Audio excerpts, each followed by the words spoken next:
Yogis, hello, how are you? We're so close to Christmas now. You must be feeling very, very excited. Santa's coming, so I hope you've been good. What is that anyway? Seriously. Because I haven't been. Good, bad. See how we're asked to make these like radical decisions on our behaviour from like the age of nothing? Kids wondering whether they've been good or not. In fact, my daughter did something. She did a really nice thing for me yesterday, as it was only. And that's right, she spilled some water by trying to make like a tidal wave in the bath. And I got upset with her because I got out of the bath and I realised there was water all over the tiles and it was while I'd run off. And long story short, there was water on the floor. So I said, Mummy's going to have to mop that up now. And she said, I'll do it. My 5-year-old said she'd mop. So I brought the mop bucket out and taught her how to mop. She hadn't done it before. I know, my bad. Anyway, I taught her how to mop. And I said, I'm really, really appreciative that you're helping me do this. Thank you so much. And we spoke about it. And then she said, am I being a good girl, Mummy?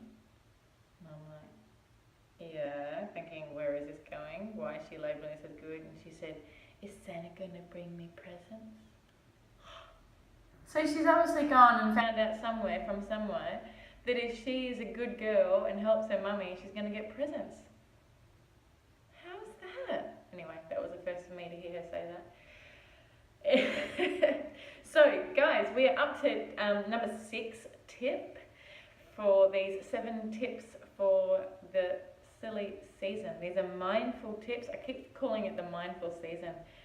So I'm really manifesting mindful seasons for all of you guys. But it can get silly. And there is one really, really good tip. I'm excited about this one that I'm going to share with you for helping you switch off. So right now you're probably watching me on some sort of device. It might be a little phone or a computer, whatever it is, it's digital, and you're going to have a digital detox. So, but not until you finish the rest of this video though, because you need to know why, and you need to set an intention for yourself. And maybe this is something you want to do quite regularly. Maybe you haven't even done this before. It might be something that you do, but you maybe need to make a habit of it. So for example, when we think about when we have some of our greatest ideas, when do you have your best ideas? Mine are often during meditation or coming in or out of a yoga pose, I find, or definitely when I'm just having that quiet time. You know, they say when the penny drops when you're on the toilet or in the shower? Yeah. You'll notice you're not on your phone at that time. Okay, so by having a digital detox, I mean, there's so many benefits to doing it. One is that we actually start to train the brain not to be in this, I suppose, this cycle of always responding and always being on call. So when we switch it off, we're present with ourselves, we're present with others. We generally tend to kind of meander over answers that we might otherwise Google. So we might think, well, why do we call something something? And what we would usually go to Google, we now just sort of spend some time pondering on that. Maybe it sparks a conversation with someone next to you. Okay, so plenty of other things is that we really start to think a lot deeper. Our sleep becomes better. We become a lot stronger. More on that in another video actually. But it's this healthy balance where we can start to really switch off. Okay. And when we get used to these habits of switching off, we notice how fast-paced our lives are. And I find myself that when I then do switch back on, I can be really productive. Because I know I can sit there and stare at an inbox, yeah, and just do overwhelmed sometimes, think, wow, how am I going to go about doing this? And more tips on my folder sorting and what's really changed my life to another time. But you will find that you're more productive when you do switch back on, okay? So this digital detox, perhaps even it's like for a couple of minutes a day.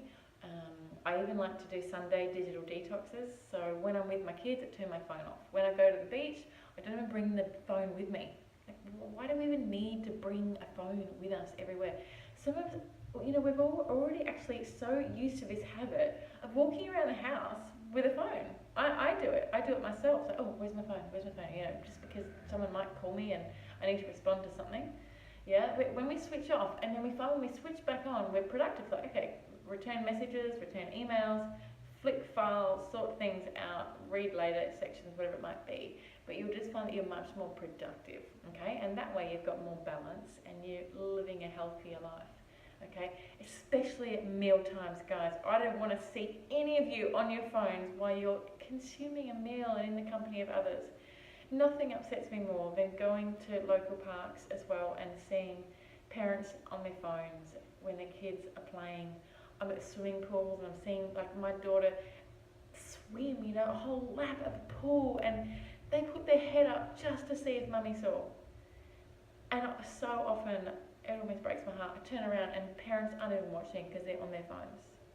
Okay, I'm on my phone a lot too. I am very fortunate I can run a whole business from this little tiny device, and I'm really productive when I'm doing that. I can respond to emails and pay bills in a supermarket line, and that's great. I love doing two things at once. I do. I like being productive when I'm waiting and I can sort some emails out.